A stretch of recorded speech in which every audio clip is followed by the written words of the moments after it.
Quero mais uma vez saudar você com a paz do nosso Senhor Jesus Cristo. Quero pedir que o Senhor seja contigo, que o Senhor possa abençoar a sua vida, possa encher a sua vida de graça. Em especial, oro pelas mamães, peço que as mamães possam ser agraciadas. Minha mamãe deve estar assistindo agora ou vai assistir depois, titia também, que é a minha segunda mãe, e todas as mamães da nossa igreja, e que hoje se encontram à disposição do Senhor para ouvir a palavra dele. Quero abençoar também você que não é mamãe, você que está aqui com o intuito de aprender. Nós todos precisamos aprender. Interessante o pensamento das pessoas. Ontem eu postei um devocional e uma pessoa postou um comentário que é errado nós estudarmos a palavra de Deus, que nós temos que apenas ler e deixar que o Espírito Santo fale conosco, e isso é um engano. Nós temos que nos esmerar. A leitura simples da palavra sim tem valia.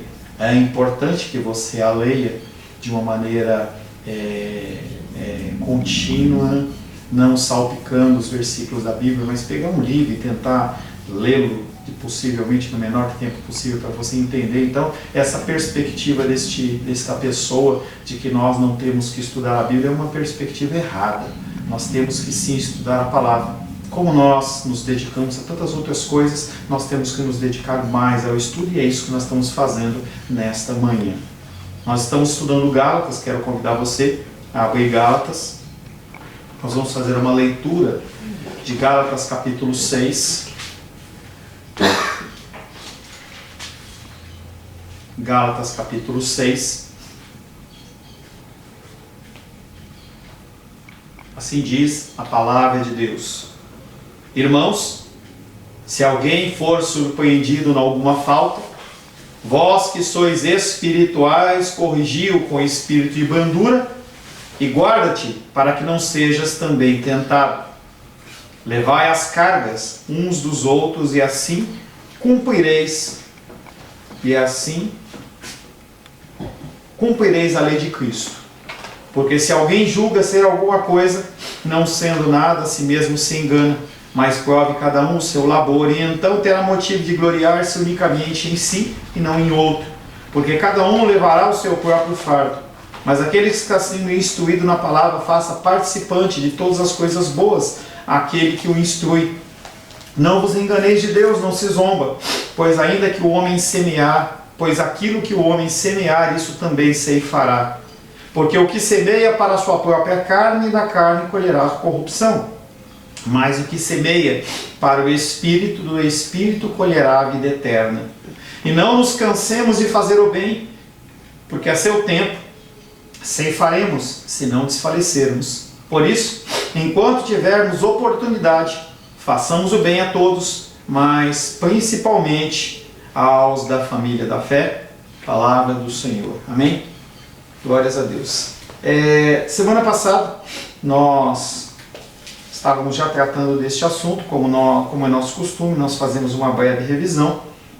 E nós falávamos em especial do capítulo 5, verso 26, que falava como os cristãos não devem tratar os outros. E nós falamos na semana passada como não tratar os irmãos, como tratar os irmãos. Gálatas 5:26 diz que nós não devemos nos deixar possuir de vanglória ou presunção, provocando uns aos outros e tendo inveja uns dos outros. Na verdade, a nossa conduta ela é definida muitas vezes pelo que nós pensamos de nós mesmos. O que você pensa de si mesmo? Você acha que você é especial? Você acha que você é o coitadinho? Muitas vezes o que acontece é que nós medimos o tratamento em relação ao próximo, em relação àquilo que nós mesmos pensamos de nós mesmos.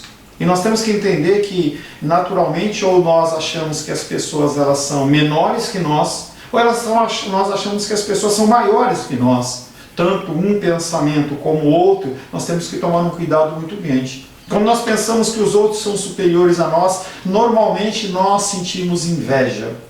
E isso é prejudicial, e nós agimos com as pessoas no sentido de depreciá-las. Se nós achamos que nós somos superiores, Nós pensamos que nós precisamos de uma confirmação e vivemos a provocar as pessoas para que nós possamos medir a nossa espiritualidade. E na semana passada nós falamos que tanto uma ação como a outra é errada. Mas como nós devemos tratar os irmãos? Gálatas capítulo 6, verso 2 a 5, nós começamos a falar, em especial Gálatas 6:2, que uma obrigação minha, uma obrigação sua como cristão, é que nós levemos a carga, o fardo uns dos outros. E o versículo finaliza falando, e assim, dessa maneira você vai cumprir a lei de Cristo. Nós trabalhamos bastante esse tema, falando da importância de nós carregarmos o fardo com o propósito maior que nós temos da parte de Deus. Todos nós temos cargas, eu tenho cargas, você tem cargas. E Deus não pretende que nós carreguemos estas cargas sozinhos. Nós temos muitas vezes achado que nós somos fortes demais e não queremos compartilhar estes fardos, mas isso é uma coisa errada. 2 Coríntios capítulo 7, versos de 5 a 6, nós lemos que Paulo estava atribulado. E ele clamava a Deus por um alívio no seu coração, em especial porque ele havia enviado uma carta muito dura à igreja de Corinto, e ele sentia-se preocupado com o efeito dessa carta no coração dos irmãos. E Deus, ele poderia tirar este fardo de várias maneiras, mas o meio de Deus agir, sendo o Espírito, é agindo com pessoas normais como eu e você. E ele usa a figura de Tito. Tito traz o consolo. Tito ele traz a situação real da igreja após a primeira carta, e o apóstolo Paulo ele descansa. O consolo foi dado através de um amigo enviado por Deus. A lei de Cristo é amar a Deus sobre todas as coisas e o próximo como a ti mesmo, e nós demonstramos este amor ao próximo exatamente ajudando os nossos irmãos a carregar estes fardos. Amar ao próximo, levar o fardo e cumprir a lei, nesse versículo se encaixam como expressões equivalentes, têm o mesmo sentido. Semelhantemente, devemos ser humildes o suficiente para deixar que as pessoas elas nos ajudem. Você não deixar que as pessoas te ajudem é um sentido, muitas vezes, de soberba, de que eu sou o suficiente. Eu não preciso da ajuda. Eu lembro da igreja onde a gente congregava lá em São Paulo. Nosso amado pastor Jonas, e ele distribuía cestas básicas que eram entregues. E muitas pessoas não queriam receber a cesta básica. E ele falava assim, aceite a bênção. Muitas vezes nós endurecemos nosso coração e não permitimos que o Senhor nos ajude, levante pessoas. E ele falava assim, você tem que aprender a aceitar a bênção do Senhor. Não seja soberbo. Não ache que você pode carregar o seu fardo sozinho, porque você não pode. Nós, como seres humanos, nós não somos seres individuais no sentido de que nós não precisamos de ninguém. Pelo contrário, nós não somos seres que fomos criados para viver isolados em mosteiros, exceto situações específicas, mas em regra, nós nascemos para viver em comunidade.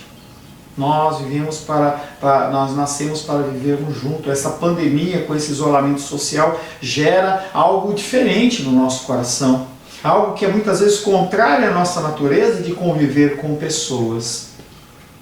E nós demos ainda na semana passada um exemplo de fardos compartilhados. Citamos a passagem de Paulo, citamos a passagem da mulher que foi apanhada em flagrante adultério, e que o nosso objetivo neste exemplo de compartilhar fardos é muito mais no sentido da gente entender que quando nós pegamos uma pessoa em pecado, como é o caso da mulher adúltera, o ato de você corrigi-la é um ato de amor.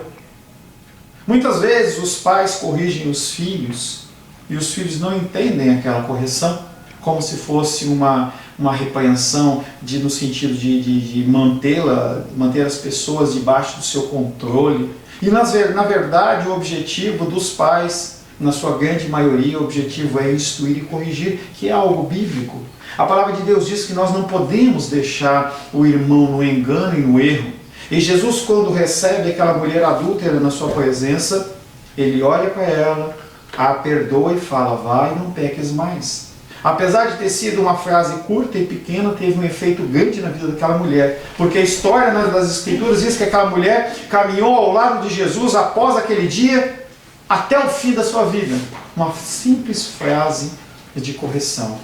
A ação da disciplina, que pode ser executada de várias maneiras. E nós finalizamos a aula da semana passada perguntando o que fazer. Como é que nós temos que agir? Quando nós encontramos o irmão e nós o corrigimos, entenda que esse corrigir tem um sentido educativo. O objetivo desta correção é pôr em ordem, restaurar uma coisa que estava correto e deixou de ser.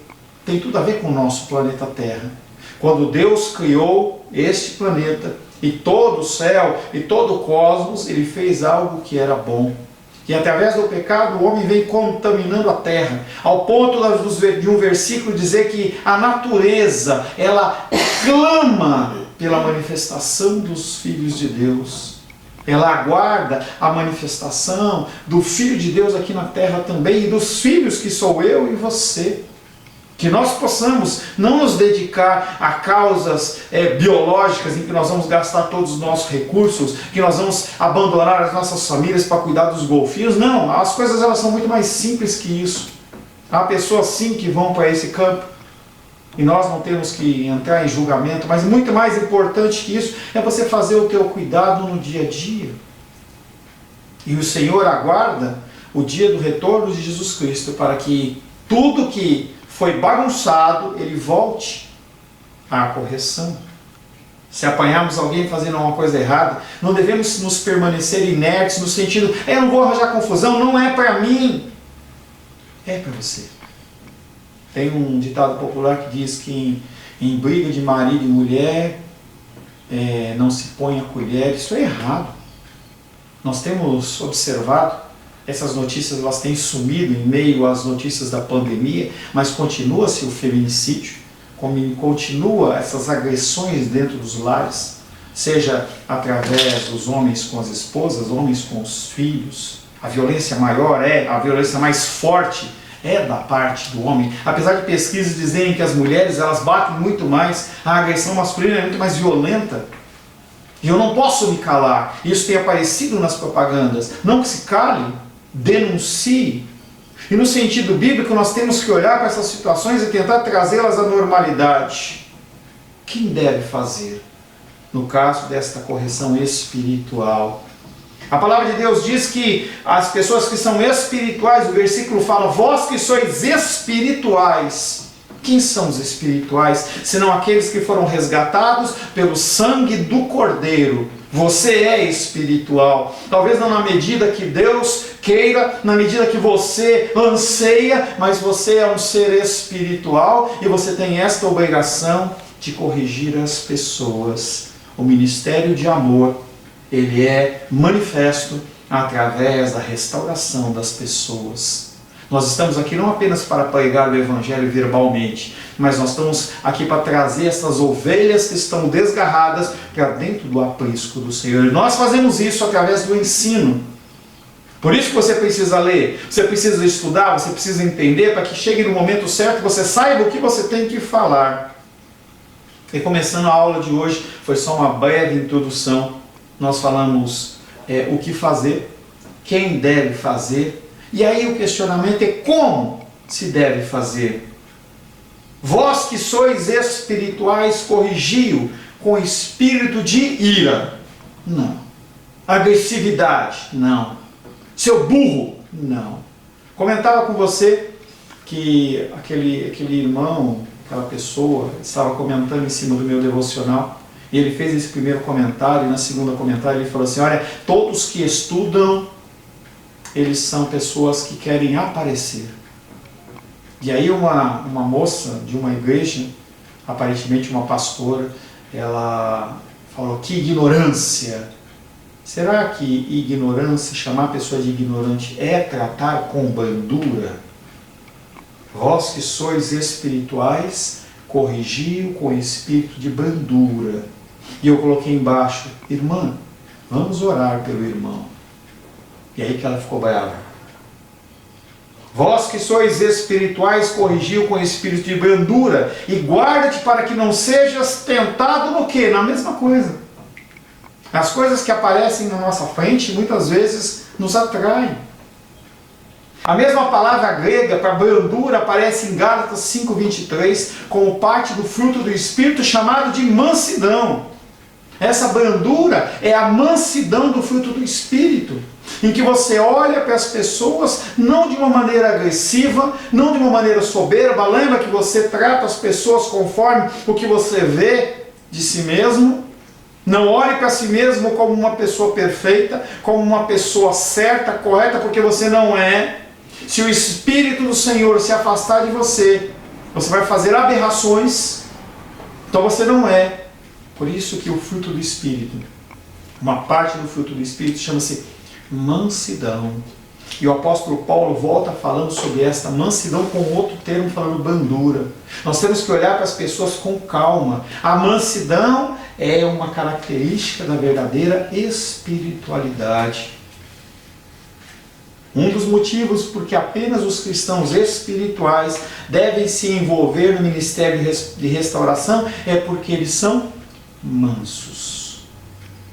E nós já falamos, isso não é desculpa para você que é irado não executar a sua parte, o seu trabalho. Nós temos o costume de querer nos isentar por conta do nosso jeito de ser. É muito mais fácil eu manter o meu jeito de ser do que mudar. Paulo acrescenta então que devemos tomar cuidado para também não sermos tentados. Isso dá a ideia que a mansidão nasce de um sentimento de nossa própria natureza e inclinação para pecar. Um comentarista disse, sem qualquer complexo de superioridade, para vos salvaguardar contra possíveis tentações, todo e qualquer processo de restauração de um irmão ou de uma irmã deve partir de um coração que sabe que não é superior àquele. Toda vez que eu aconselho as pessoas, eu tomo esse cuidado, para que as pessoas não pareçam muito mais pecadoras do que eu, e elas não são. Elas são tão pecadoras como eu. E se você detém um pouco mais de conhecimento, você é mais pecadora aos olhos de Deus do que ela. Vimos então que quando o irmão cristão comete um pecado, ele deve ser restaurado, e que os cristãos amadurecidos, espirituais, devem exercer esse delicado ministério com brandura e humildade. Como fazer a restauração do irmão? Com brandura, com mansidão e com humildade. Triste reconhecer que na igreja dos dias de hoje, esse mandamento explícito do apóstolo Paulo é mais conhecido pelas violações do que o cumprimento. As pessoas, elas não gostam, não querem ter paciência com os seus irmãos. Mas se andássemos no Espírito, amaríamos mais aos outros. E se nos amássemos mais, carregaríamos os fardos uns dos outros. E se o fizéssemos, não fugiríamos da obrigação de restaurar o irmão que caiu em pecado. É uma sequência. É uma sequência. Além disso, se obedecêssemos a esta instrução, como deveríamos, muita fofoca desagradável seria evitada. Muita apostasia perigosa seria impedida. O bem da igreja seria promovido e o nome de Cristo seria glorificado. Se nós usássemos as nossas bocas mais para a restauração do que para a condenação, a igreja de Cristo ela seria muito mais forte. Entenda condenação. Não é você não falar nada, porque às vezes as pessoas trabalham nesses extremos, né? Ou você, se eu falo alguma coisa no meu, eu estou julgando ele. Teve uma brincadeira com a minha filha que eu falei assim, para de me julgar. Não, não é isso. Quando nós trazemos esse julgamento, nós trazemos o julgamento da palavra. não do que eu acho. E a palavra, ela tem a proeminência sobre o que eu acho, o que você pensa. E ela tem que ser exposta. Aqueles que andam no Espírito, eles são levados a relacionamentos harmoniosos com os outros. Se você só tem relacionamentos tempestivos, sem harmonia, não analise o próximo, analise você. É uma das grandes dificuldades no aconselhamento matrimonial é essa. Quando um casal vem para aconselhar, eles querem que um seja identificado como o Judas. A culpa é dele, não é, pastor? A culpa é dela. E quando você toma um partido, espiritualmente, parece que você escolheu um dos lados. Essa ativa participação mútua cristã, uma expressão inevitável da fraternidade cristã. Não é por acaso que Paulo se dirige aos seus leitores, chamando todos de irmãos. Mas ele fala com pecadores, sim. Mas ele se coloca não como o supra-sumo, ele se coloca como o maior dos pecadores. Ele olha para os irmãos, ao qual ele exorta como o maior dos pecadores. É por isso que o coração dele se turba após enviar a carta de 1 Coríntios, porque ele fala assim, como que eu posso estar exortando essas pessoas dessa maneira, com esta dureza, se eu sou mais pecador do que eles? Esse parágrafo é a resposta do Novo Testamento à pergunta irresponsável de Caim. Logo após Caim haver matado o seu irmão Abel, o sangue de Abel caiu na terra, a terra clama por aquele sangue inocente, e Deus vai a Caim e pergunta, onde está o seu irmão? A resposta irresponsável de Caim é, acaso sou eu cuidador do meu irmão? E a resposta é sim. Você tem responsabilidades. Você tem responsabilidade sobre aqueles que não conhecem o Evangelho. Você tem responsabilidade sobre o seu marido, sobre sua esposa, sobre o seu filho, sua filha. Você tem responsabilidades sobre o seu irmão, aquele que não aceita, aquele que é grosseiro. Você tem responsabilidades. Vão ser cobrados de mim e de você, essas pessoas que são colocadas debaixo da nossa responsabilidade. Você não vai poder parar perante Deus e falar assim, quem sou eu para cuidar do meu irmão? Deus vai olhar para mim, olhar para você e falar, você é filho, você é espiritual, você tem responsabilidades. Ou melhor, no dia do juízo você tinha responsabilidades. Nesse dia, através da minha boca, Deus fala, você tem responsabilidades com aqueles que não conhecem ao Senhor. Pastor, como agir? Ore, busque ao Senhor, persevere no exemplo cristão. Nós vamos, na sequência desse texto, falar assim, porque aquele que pacientemente semeia e espera, ele colherá. O andar no Espírito nos conduzirá a esse tipo de vida cristã. Uma vida prática, uma vida de cuidado fraternal e uma vida de serviço. Você não está aqui para ser servido, mas você está aqui para servir.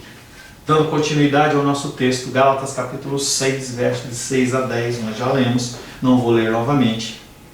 Ele inicia dizendo, capítulo 6, verso 6. Mas aquele que está sendo instruído na palavra, faça participante de todas as coisas aquele que o instrui. E na sequência ele fala, aquilo que o homem semear, isso também ele ceifará, ou ele colherá. Tudo que você planta, você colhe. Seja aqui na terra, seja no dia do juízo, em algum momento, aquilo que você plantou, você vai colher. Tem várias vertentes, vários entendimentos deste texto. Um deles não é muito agradável a mim, mas eu tenho que falar porque é o texto.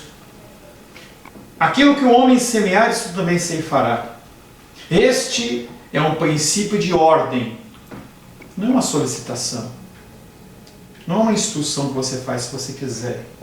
Vi ontem um vídeo de um homem ignorante numa farmácia. em que havia, eu não sei em que lugar do país, Brasil, e aquele homem entra na farmácia, já havia o decreto que a pessoa tinha que usar máscara, independente de você acreditar ou não, crer ou não, é algo que é uma lei, tá? É uma ordenança. E aquela farmácia, haviam várias pessoas, inclusive idosos, comprando seus medicamentos, aquele homem entrou sem máscara. Ele foi repreendido e aquele homem passou mais de 10 minutos discutindo com as pessoas e deram uma máscara para ele, ele colocou a máscara em cima na cabeça. Atitude grosseira.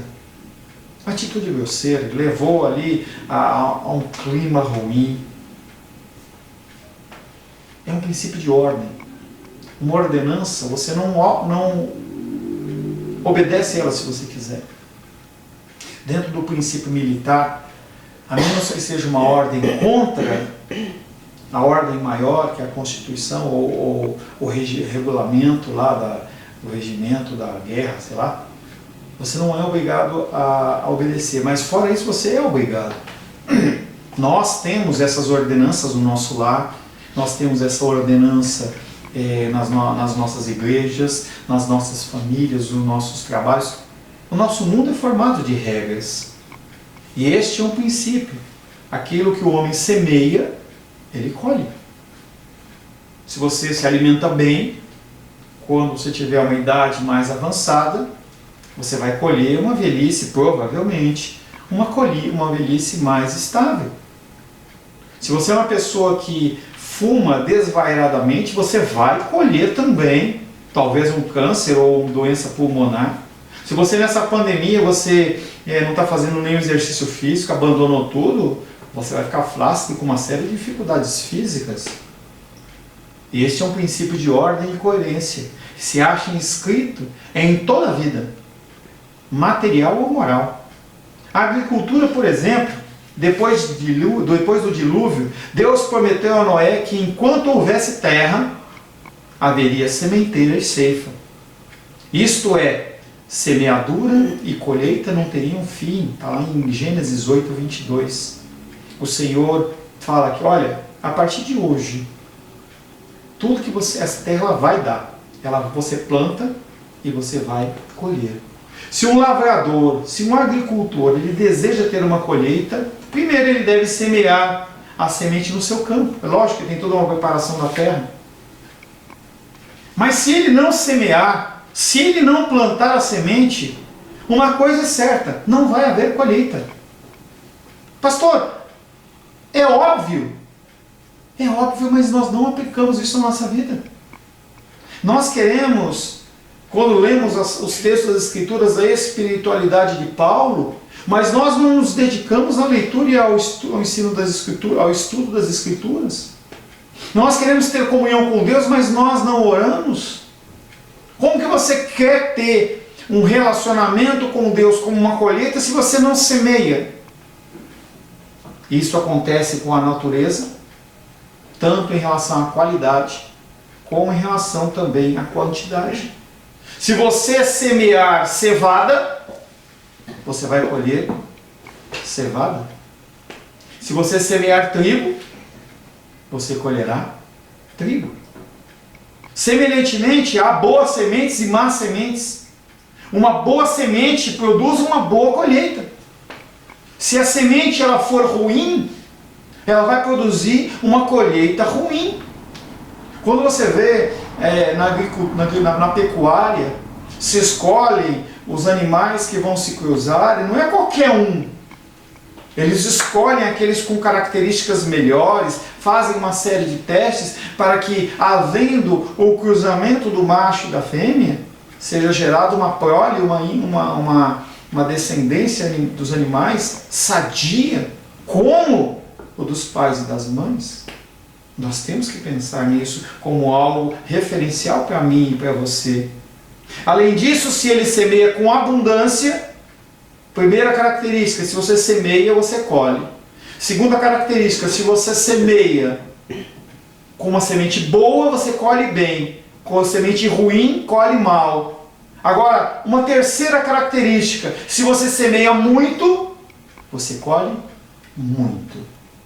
Se você semeia pouco, você vai colher pouco.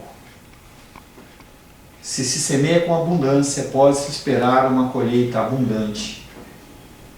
2 Coríntios capítulo 9, verso 6. 2 Coríntios capítulo 9, verso 6.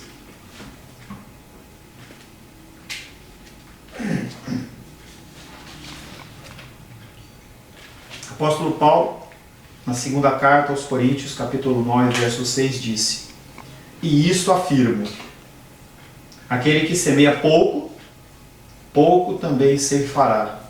E o que semeia com fartura, com abundância também ceifará. Reunindo tudo, podemos dizer que se um lavrador deseja uma safra abundante de uma determinada semente, então ele, além dele semear a semente adequada, ela deve ser boa e tem que ser semeada com abundância. Só assim ele pode esperar uma boa colheita. Qualquer uma desses elementos que não compuserem esse plantio, ele não espera uma boa colheita. Exatamente o mesmo princípio opera na esfera moral e na esfera espiritual. Aquilo que eu semeio, eu ceifo, eu colho. Quem decide como será a colheita não são os que colhem. Quem decide como que vai ser não é o que colhe, é quem plantou. Os semeadores são aqueles que são responsáveis pela colheita. Se o homem é fiel e consciente em sua semeadura, então ele pode aguardar uma boa colheita. Por outro lado, os que lavram a iniquidade e semeiam o mal, isso mesmo eles cegam. João 4,8 diz que se você semeia o mal, você vai colher o mal. Porque este princípio de ordem, ele funciona para a pecuária, para a agricultura, para as nossas relações interpessoais também. Se você semeia o mal, você vai colher o mal. Oséias 8,7, Oséias ele adverte assim, porque aqueles que semeiam ventos, é claro que você não consegue semear um vento, é uma figura de linguagem. Aqueles que semeiam ventos, eles colhem tempestades, em outras versões, tormentas. E Oséias ele está falando de juízo divino. Porque às vezes você semeia aqui na terra o mal e você continua vivendo de uma maneira tranquila. A gente vê isso nos telejornais. Pessoas aproveitando desta pandemia, isso é uma característica humana, para vender respiradouros com preço abusivo. Antes custava 10 mil reais, agora custa 100 mil reais. Eu vou lucrar com isso. Entenda que o comércio, ele é algo que oscila entre procura e oferta. É uma lei administrativa isso. Quanto mais oferta, mais o preço cai. Quanto menos oferta, mais o preço sobe. A gente vê isso nos combustíveis. Vai olhar lá na bomba de combustível, que antes estava batendo quase 5 reais, agora está 3 e pouco. Por que isso? Abaixou? Não, não abaixou. As pessoas pararam de comprar. E a gente vê a índole humana agindo com preços elevados de respiradores, produtos defeituosos, outros fraudando para o quê? Ter mais recursos e dinheiro. Aquele que semeia ventos colherão tempestades, seja aqui na terra, através da Polícia Federal, através do Ministério Público, ou se não for aqui, se não for aqui também no dia do juízo do Senhor. Esse princípio é uma lei divina e é uma lei imutável. A fim de enfatizar, o apóstolo prefacia com uma ordem: não vos enganeis. Não fique enganado, não acha que vai ser diferente. Não vos enganeis. E depois ele fala de Deus, não é do homem. De Deus não se zomba. As pessoas que defraudam, as pessoas que roubam, as pessoas que não precisam, por exemplo, desse auxílio emergencial. A gente vê muito vídeo das pessoas tripudiarem. Olha, eu não preciso, eu estou com dinheiro aqui. Não vos enganeis. De Deus não se zomba. A possibilidade de se enganar é mencionada diversas vezes no Novo Testamento. Jesus disse que o diabo é mentiroso, pai da mentira, e os advertiu que os seus discípulos, contra a possibilidade de eles também serem enganados. Paulo roga em sua carta aos Efésios 3:1: ninguém vos engane com palavras vãs. Já em Gálatas, ele olha no começo, quando nós estudamos Gálatas, ele fala assim: quem fascinou vocês? A fala da pessoa é: como que você se deixou se enganar? Muitos se enganam em relação à lei da semeadura e da colheita. Semeiam impensadamente, indiferentes, cegos aos que as sementes que estão lançando produzirão. Ou então semeiam semente de um tipo e guardam a colheita do outro. Eu lembro de um líder cristão que ele falava assim, que muitas vezes a gente planta aquela manga coquinho cheia de fiapo, e a gente quer colher aquela manga grandona, Hades, né? Como é que é o nome daquela manga grande? Tem Hades. Coração de boi. Você pega e planta aquela pequenininha cheia de fiapo, e você quer colher a outra. Isso é ação humana. Isso é impossível. Todos os que semeiam algum tipo de semente e aguardam colher outro tipo de colheita estão se enganando. Paulo acrescenta: de Deus não se zomba. A palavra grega aqui é chocante, deriva de uma palavra que significa torcer ao nariz. Quando Deus vê essa ação humana, a minha ação e a sua ação, ele torce o nariz, é um cheiro de nojo. A partir daí pode se chamar de brincar, de passar a perna. Parece que o ser humano, esse negócio de engano, ele se alega em se levar vantagem em relação ao outro. E de Deus não se zomba. O que o apóstolo diz é que os homens podem enganar a si mesmos, mas não podem enganar a Deus. Embora pensem que podem escapar desta lei da semeadura e colheita, eles não podem. E aí uma palavra direta para você. Muitos eu tenho repreendido em relação à leitura, estudo, e a pessoa fala assim: ai, pastor, não deu tempo. Sim, é para você. Eu olho para você e falo: tá bom. Eu não vou discutir com você. Mas você pode enganar a mim. A Deus não. A gente vê bastante isso nos cultos, quando era aberto, as pessoas chegam na casa: ai, pastor, aconteceu isso, aconteceu aquilo, outro. É você e Deus. Nós podemos até continuar semeando as nossas sementes, fechando os nossos olhos às consequências, mas um dia Deus vai trazer a sua colheita. Do princípio nós passamos para a aplicação. Há 3 esferas de experiência cristã na qual Paulo vê o princípio operando. Que princípio? Essa lei da semeadura. O primeiro, ele é do ministério cristão. Eu vou parar um pouco antes, são 10... Não, vamos continuar. Primeira esfera de atuação dessa lei da semeadura é o ministério cristão. Aquele que está sendo instruído na palavra, faça-se participante de todas as coisas, aquele que o instrui. A palavra grega para aquele que está sendo instruído na palavra é uma palavra feia, que fala catecúmeno, ou neófito, ou aquele que está aprendendo a respeito do Evangelho. É assim que o apóstolo Lucas ele se refere a Teófilo. Em Lucas 1,4, e ele fala assim: eu estou te ensinando. Eu estou trazendo essas palavras para o seu ensino.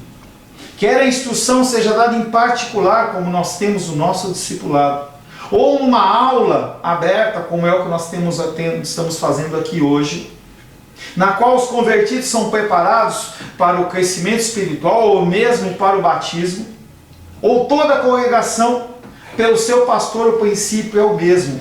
É entregue uma semente a cada pessoa, e o que cada uma vai fazer com essa semente é a responsabilidade dela. Eu entrego para você sementes através de devocionais, sementes através de pregações, de estudos. Nós temos vários tipos de sementes que são entregues nas tuas mãos. Eu não sou responsável por você colocar essa semente na terra. Eu não sou responsável por você regar essa semente. O responsável é você. A partir do momento em que eu passo para você, a responsabilidade ela passa a ser sua. Este ensino se estende à manutenção da igreja. E essa é a parte que eu disse para vocês que eu não me sinto confortável, mas que faz parte da instrução deste versículo. Um ministro, ele pode esperar ser sustentado pela congregação. Eu, pastor Paulo, abri mão das minhas atividades seculares e laboriais para poder te instruir. E o que as Escrituras dizem que é obrigação sua me manter, cuidar de mim. É sua obrigação, através dos seus dízimos, através das suas ofertas. As Escrituras, elas dizem isso. Aquele que está sendo instruído na palavra deve ajudar a sustentar o seu mestre. Assim o ministro ele pode ser sustentado, pode esperar ser sustentado pela congregação. É claro que o meu sustento, ele não vem de você, o meu sustento vem do Senhor. E as pessoas, elas não se preocupam. Essa é a realidade. Não sinta-se como atacado no seu coração. Essa é a característica do ser humano. O ser humano, ele olha para si. Ele está preocupado com ele mesmo, com as suas necessidades, com os seus desejos. Ele não está preocupado com o outro. A realidade é que a igreja ela não se preocupa com o seu pastor. Ninguém está preocupado se tem comida na minha mesa, se eu estou pagando as minhas contas. Nada, ninguém me perguntou isso. Nós estamos há mais de 40 dias de pandemia e ninguém está preocupado com isso. E as Escrituras dizem, o ministro ele pode esperar ser sustentado pela congregação. Se eu estou semeando a boa semente da palavra de Deus, eu tenho que colher o meu sustento. Há pessoas que acham isso embaraçoso, eu acho embaraçoso isso. Mas o princípio bíblico é enfatizado muitas vezes. O Senhor disse aos 70 que enviou. Lucas 10:7. Abra aí Lucas 10:7, por gentileza.